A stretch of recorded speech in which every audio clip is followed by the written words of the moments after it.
আচ্ছা, ঠাকুর চলে যাওয়ার দিন তো আপনি ছিলেন, সেই দিনের ঘটনা আমি তো সেই দৃশ্য বলুন। শ্রীনগর সাংঘাতিক সাংঘাতিক। আমি তো ঠাকুর বাংলাতে থাকতাম। ওই ঠাকুর বর্মার রান্নাঘরের পিছনে একটা ঘর ছিল, দাদার রিডিং রুম, সেই ঘরেই থাকতাম। ইমার্জেন্সি ওষুধপত্র ঠাকুর সব আমার কাছে থাকতো। কিন্তু ঠাকুর রোজ ওই ডিগরা পাহাড়ের ওখানে বেড়াতে যেতেন, তো সবাই যেত, আমরাও যেতাম। তারপরে সেদিন সারাদিন সুস্থ, কোনো রকম অসুখ টসুখ কিছুই ছিল না ঠাকুরের। তারপরে রাত সন্ধ্যাবেলা থেকে তামাক খেয়েই যাচ্ছেন।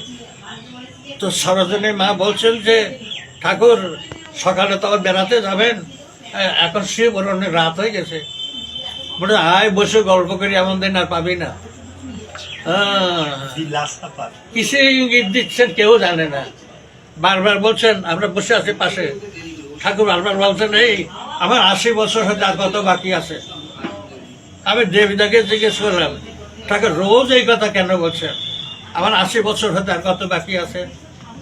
তো দেবীদা বলছেন, দেবী মুখার্জি, দেবীদা বলছেন যে 80 বছর পরে হয়তো পৃথিবীর একটা চেঞ্জ হয়ে যাবে, কিন্তু এই যে চেঞ্জ, এই কেউ ভাবতে পারেনি। সেটা সেই স্মৃতি মনে করা মুশকিল। এবং ঠাকুর তখন সুস্থ, ডাক্তার পেয়ারিনা ঠাকুরকে সুস্থ দেখে, ঠাকুর আমি তো কলকাতা যাব না, হাত করে দিল, যাও।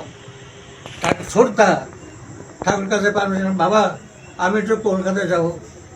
বলে এখন না গেলে হয় না বাবা, ওখানে 4টে মিটিং আছে, তো আমাকে আমি যে কথা দিয়েছি ওর কথা দিলে যেতে হয়। ছোটদাও চলে গেলেন। আর ঠাকুর ঘরে যেসব ইমার্জেন্সি ওষুধপত্র থাকে সমস্ত প্যাকেটগুলো ঠিক আছে, কিন্তু ফোনটার মধ্যে ওষুধ নেই, সব প্যাকেট। ঠাকুর যাবেন 4:55, তো ওই জানুয়ারি মাস, অন্ধকার, ঠান্ডা, তো চারিদিকে লাইট জ্বলছে, কিন্তু ওই যে ভগীরথার ডিসপেন্সারি ওই ঘরটার লাইট জ্বলছে না, খালি সুইচ টিপে যাচ্ছে, লাইট জ্বলছে না। অন্যান্যদের সবার সময় টর্চ নিয়ে শোয়, কিন্তু সেদিন টর্চটা নিতেও ভুলে গেছে। তার কাকুটা চিৎকার করতে, ওষুধ দেখতে সবাই খালি, কোথায় পাবো ওষুধ?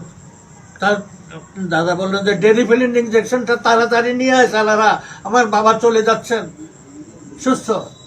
ঠাকুর ওই চোখের উপরে বসে এমন শ্বাস নিচ্ছেন।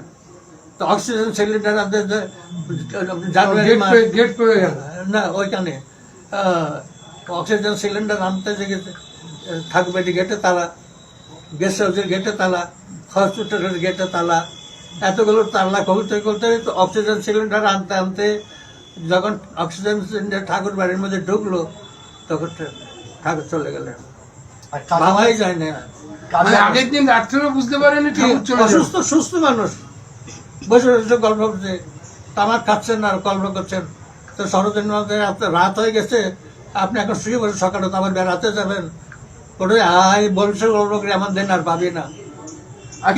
দাদার মুখে যেটা শুনেছি, আপনি আর দাদাই ছিলেন, হ্যাঁ ওই দিন দাদা তো ভিতরে ঠাকুর ট্রিটমেন্ট, আমরা তো ছুটাছুটি করছি, ওর দাদা যেটা ইঙ্গিত করছেন, কিন্তু ওই ডিসপেন্সারিতে ডেরিফিলিন ইঞ্জেকশন খুঁজেই পাচ্ছেন না, লাইট জ্বলছে না। তো সমস্ত ঠাকুর বাংলোতে লাইট জ্বলছে, ওই ডিসপেন্সারিতে লাইট জ্বলছে না, সব প্ল্যান করা ঠাকুরের। তারপরে কাকু আমাকে বললো যে তাড়াতাড়ি ডাক্তার ননী মণ্ডল ছিলেন, ওনাকে ঠাকুর ডাক্তার বলে ডাকতেন। সেদিন উনি দেখলেন যে ঠাকুর সুস্থ আছেন, তার ঠাকুর বললো যে এই ডাক্তার আজকে বাড়িতে না গেলে হয় না। তো উনি দেখলেন যে ঠাকুর সুস্থ মানুষ, এখন আর কি করবো, তো উনি বাইরে চলে গেলেন।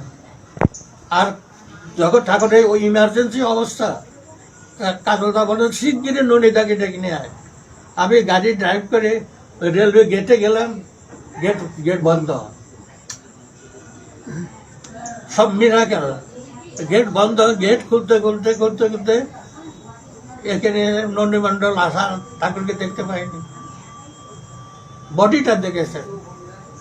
তার বড়দাও তো ছিলেন না, হ্যাঁ বর্দা তো পরে এলেন না, বর্দা পরে কেউ এসেছেন। না। হ্যাঁ ছিলেন পরে এসছে। মানে বর্দা ঠাকুর চলে যাওয়ার পরে এসছেন যে হ্যাঁ, আমি তো সবাই ছিলাম। না কেউ ভাবতেই পারেনি তো ঠাকুর তো অসুস্থ নয়।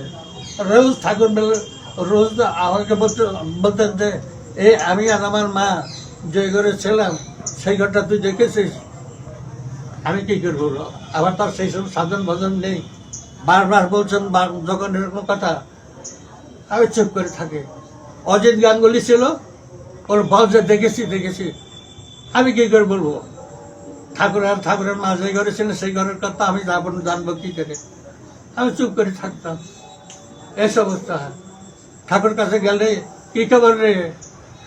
আগে ভালো। রোজ এরকম অদ্ভুত অদ্ভুত কাণ্ড। খেলিস বিশ্বলে বিরাট শিশু, ওই বিরাট শিশু ওই চকিতে বসে লক্ষ লক্ষ লোককে মানুষকে নাচিয়েছেন।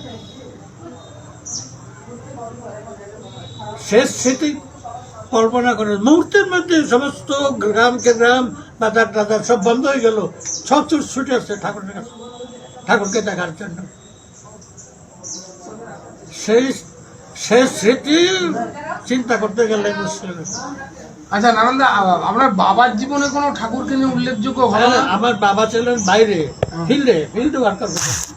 বিশেষত বড় যেতেন। বাবা বোধহয় আসানসোলে আছে, ওকে পাঠিয়ে দিলাম, ও তাড়াতাড়ি চলে গেল।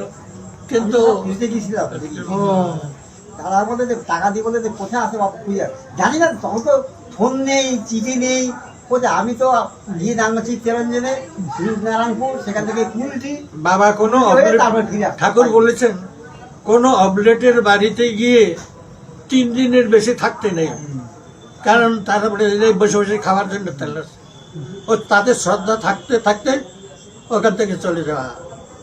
বাবা তাই কোনো অবলেটের বাড়ি 2 দিন থেকে 3 দিনের বেশি থাকেন না।